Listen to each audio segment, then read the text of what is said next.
Side note, I'm so happy that they're just called the Colognes now, not the Shooting Stars. They're Shining Stars. It's so stupid. Okay. The opening match, which I said, either Money in the Bank should open the show. Not having too close together. Well, the women's one opened up, which was a good idea.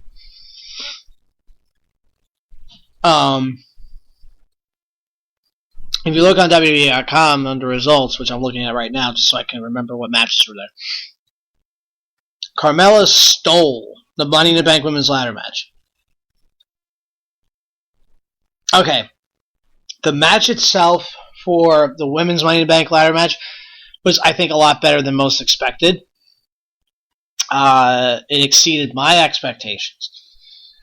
The ending, I don't know.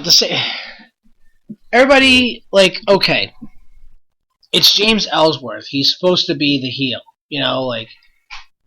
He's doing his job. And he got the briefcase for Carmella, dropped it to her, and she wins. So now they have to do, spoiler alert, fast forwarding towards SmackDown. They have to do a second Women's Money in the Bank match. Women's Money in the Bank ladder match on SmackDown Live next week. Okay. There's a lot of issues with that. A lot. Number one. Who cares? It's a different way. It's a different angle. It's a completely different angle for someone to win a Money in the Bank ladder match. Yeah, it sucks. I mean, if I remember right, wasn't Tyson Tomko helping Christian climb the ladder for Money in the Bank on his shoulders so he can reach the briefcase faster? I think that was WrestleMania 21. I mean, am I right about that, or am I dreaming? I don't think I'm wrong. I'm not wrong about the situation. I might be wrong about the event. Okay, so if Christian won that Money in the Bank ladder match, would everybody have gotten pissed off like, oh, it was Tomko's? No, they would have went with it because guess what? Christian's a heel. And the main original idea of the heel was to do whatever it takes to win the match. And Carmella did.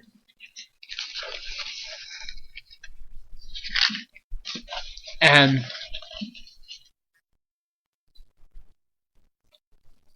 I'm not mad at the result. I'm not mad how the match went. Obviously on SmackDown Live you saw a lot of the bumps and bruises in which these women took to put on a really good match. I mean, God. If you saw that bruise on Tamina's arm on SmackDown, holy shit. These women took a beating.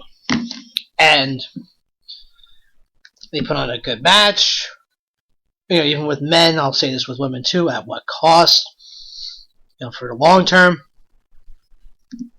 So, now they're having a second Money in the Bank match on free TV. Okay. You're trying to advertise two Money in the Bank ladder matches. One for the women's title, the first ever women's Money in the Bank ladder match. And the regular Money in the Bank ladder match. You're trying to convince people to pay $9.99 a month for your network. Okay, sure, if they signed up the week before, they get a whole month free. Okay, that's great. But you're trying to have people convinced to buy into this network where you're just going to give away these matches on free TV anyway. The Women's Money in the Bank ladder match is right now the most recent example. Match that was on a pay-per-view. It stood on its own 2 feet on a pay-per-view. why in the hell are you having this match on free TV as well? Why? Makes absolutely no sense. None. And you're just doing it again. I don't care. I just work with a different angle. And okay, well, this is different too, now you might be getting him strict. Okay, so instead of another Money in the Bank ladder match, which should be a pay-per-view match, period. Then again, TLC was also on SmackDown at one point, but we'll get into that another time. You're trying to have people buy your network for exclusive matches like this, and yet you're giving away on free. Really? I just don't get it. I don't get where the mindset is. And Carmella on the microphone is, take a pun away from Becky Lynch, straight fire. She was really good. I'm glad that she dropped the fake Staten Island accent. Okay, she's from New York. That's great. But you didn't need to put the emphasis on, from New York. Or like when she would be with Enzo and Cass. I'm Carmella. I'm the princess of Staten Island. Like, really? No. You let her talk normal, and she's going to drop bombs. And she dropped bombs. So, you have a super heel right now with a little twerp, James Ellsworth at her corner. Like, this is great. It draws me in because I want to see what's going to happen next. And now you're going to have Ellsworth banned from ringside, have Carmella. I hope that she retains the Money in the Bank ladder contract. If she doesn't, it's a damn shame. And it's just the booking of it is so annoying to me right now. Like, just thinking about it a week later, or a few days later, it's still so aggravating. Ugh. Then this match, everyone was like, "Oh, well, you have two stupid, controversial endings, or two matches of great wrestling." Okay. The New Day defeat the SmackDown Live Tag Team Champions, the Usos, via countout. I don't care if they won by pinfall, submission, DQ, countout, whatever, but it keeps this feud going. The SmackDown Live Tag Team division, and all the tag team divisions. Well, sorry. Let me rephrase that. The main roster tag team divisions are in trouble. They're not good. They're really not good. And all these talents that they brought in, Anderson, Gallows, they brought up American Alpha, the Ascension, and the Revival. Like, okay, sidetrack here for a second. The Revival, one of them got a jaw injury. I get it. But you have the Revival come in and break up Brock Lesnar's and Samoa Joe's incident. You don't see him on TV. Then for the stupid promo that they had on last on Raw, they have them coming out trying to clear their name. Get the fuck out of here. You need to have the Revival on getting wins. You also need the Revival getting on and getting wins with local indies for squash matches. You need to put them over that they're a good tag team. Alright, you saw the quality matches on NXT. They also had Match of the Year with the American Alpha. But you really need to have the top guys work and be top guys. Like, okay, Sheamus and Cesaro, I'm happy they're tag team champions again. Alright, that's great, you have the Hardys. But you're not using Anderson and Gallows. You brought these guys in from Japan just to get underutilized. And it's been since day one. And I get it, the Hardys bring a different excitement to not only the tag team division, but WWE. Eventually they might break them off, and Hardy and Matt can do his broken gimmick, whereas Hardy can just be Jeff Hardy. But until then, we're with same two teams in contention on both Raw and SmackDown Live, which is okay, but I want to see more tag teams get a chance. You know? We're at a point right now, and I even addressed this last week,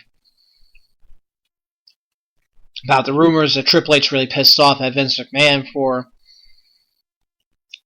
doing the things, or lack thereof, that he's doing to the NXT roster.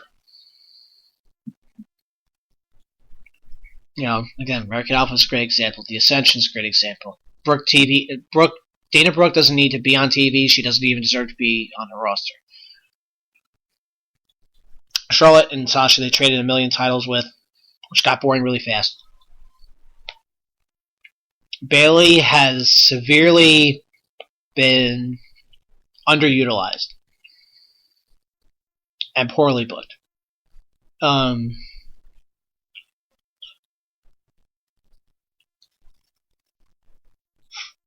But you know, it's just incredible. But either way, New Day defeat Usos via countout. This continues to feud. Titles don't need to change hands right away. They might have the big payoff at SummerSlam. Who knows? Maria Kanellis returns to WWE with her husband, Michael Bennett, or Mike Bennett, not Michael or Mike Kanellis. Come on. Now, this surprises me in two regards. One, Maria's back in WWE, which, you know, for a lot of people, they're very happy. Mike Bennett, I never saw. I mean, he's a good talent, but I never saw him as like an AJ Styles type of talent. Nobody is, or anybody else for the matter, in which they can go right to the main roster, unless, you know. But it's Maria. If Mike Bennett had come into WWE, you know, without Maria, he'd be on NXT, and he's an NXT talent right now. But hey, good for him. He gets on SmackDown Live right away on the main roster. Doesn't have to be on the NXT roster, which always seems to be favored by the talents. Women's Championship match. Naomi defeats Lana. Nothing really to report there. Then WWE Champion Jinder Mahal defeats Randy Orton. Pretty much the very exact same match you saw at Backlash. Very boring. Very dull. With Orton beating the shit out of the Singh brothers and Mahal getting the win. I mean, it was literally the same exact match from Backlash. And Orton working in the ring lately, and obviously in his advanced age, it just sucks. It's become stale. And you just are tired of looking at him. Now, although it's great that they're giving Jinder Mahal the WWE title run, it's great that they, they're promoting the Indian market, and they're doing what they need to do. But outside of him wrestling Mojo Rawley and Randy Orton recently, what's his body of work as WWE champion realistically going to be? I don't know if it's going to even be much. But this is not main event.